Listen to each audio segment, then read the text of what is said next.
Hello everybody, welcome back to another album review video. This one I'm very excited to do, and it's not really a deep review because I've listened to this album one time as well as a couple of the singles, so it's almost like a first take on this record.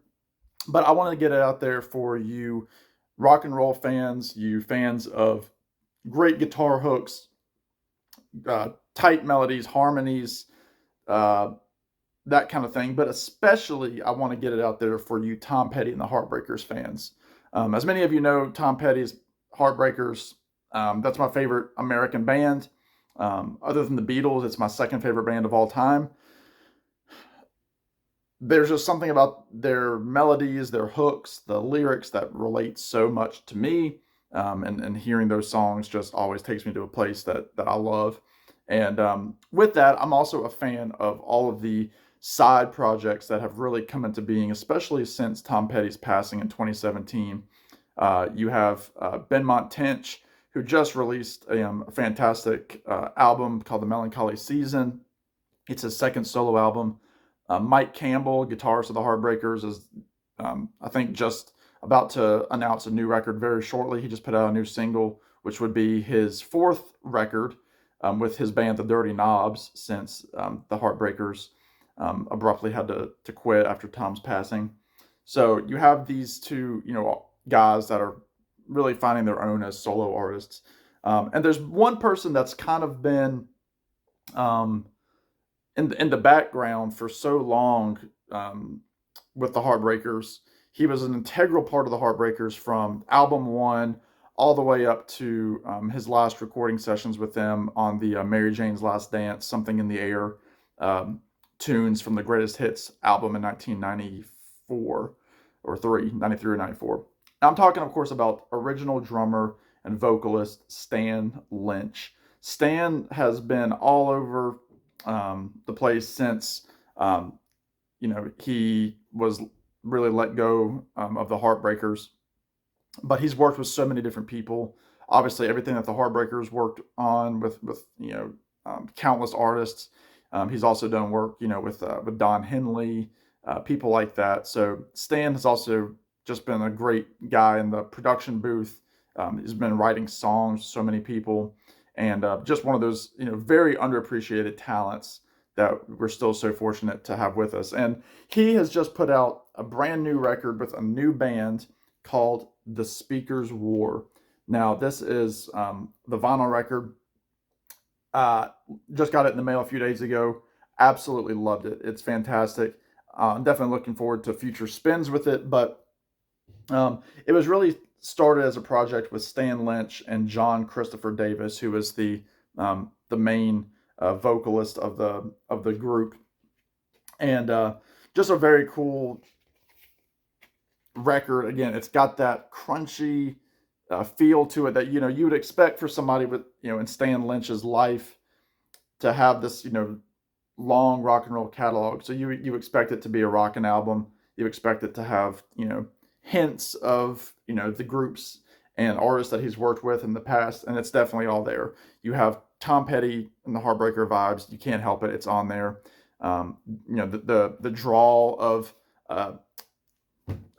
John Davis's vocals. He's got kind of that twang to it that Tom Petty has, that Mike Campbell has, that so many of those guys have in their vocals, and it's really great that Stan is behind the kit and doing a lot of these great harmony vocals and playing so much of the other instruments on the record as well. But what I really appreciate about this album is that they don't really bring in any special guests. That they're making it as their own band. Not to say that Mike Campbell and Benmont haven't done the same thing, but on Mike's albums, Benmont has come in to play keys on all the records, at least on a track.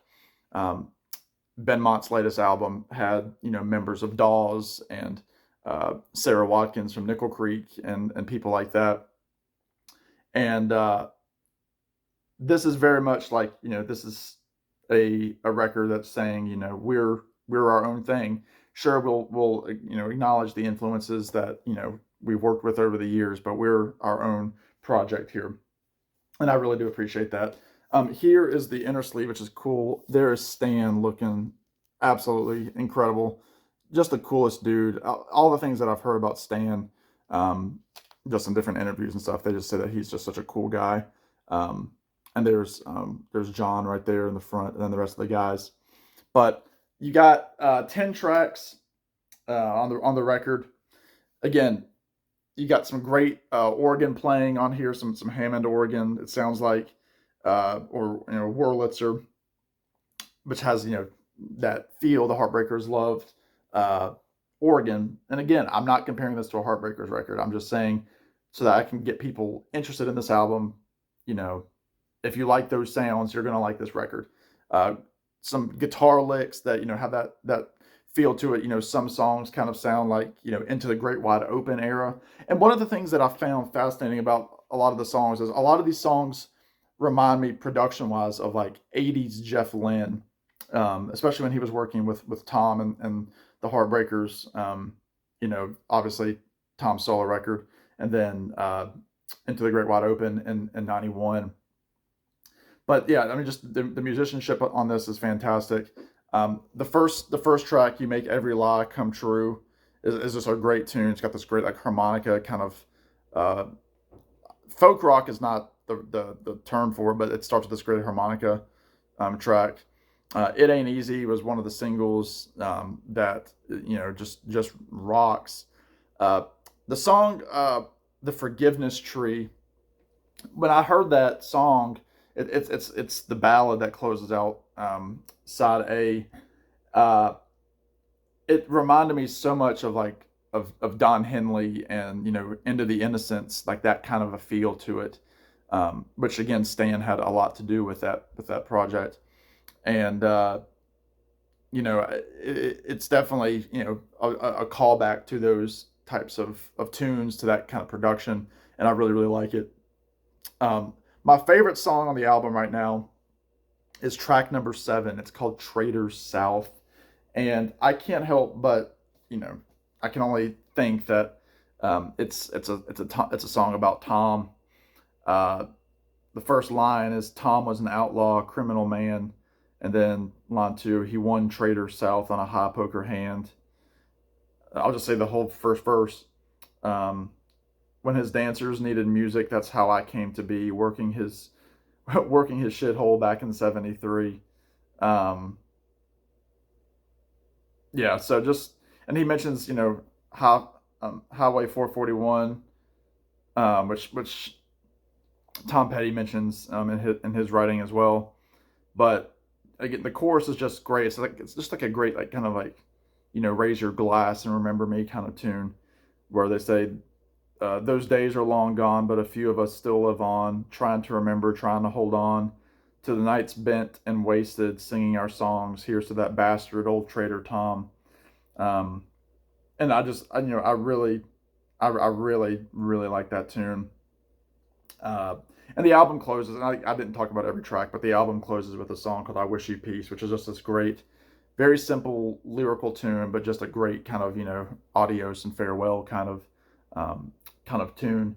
So I highly recommend it. But again, if you like kind of that mid-career Tom Petty, like late '80s Tom Petty, a lot of that is on here. Again, Don Henley is mentioned on here. There's also some ballads and kind of like almost like a couple of like folk rock tunes on there, like Traitors South. Just a really good record, and I really commend Stan and John, and then also their executive producer Mike on this record. It's just a really cool one. I think it's going to slip under the radar because people aren't talking about it. So I encourage you to get this, to talk about it, and yeah, I recommend the Speaker Wars and their new record, self-titled. So that's all I've got for you. Let me know what you think. Let me know if you've heard of this record. Tom Petty fans, again, get it, get it, get it. It's great. Well done to the guys in the Speaker Wars. All right, that does it for me. In the meantime, y'all be good, take care, and we will see you on the next one. Bye now.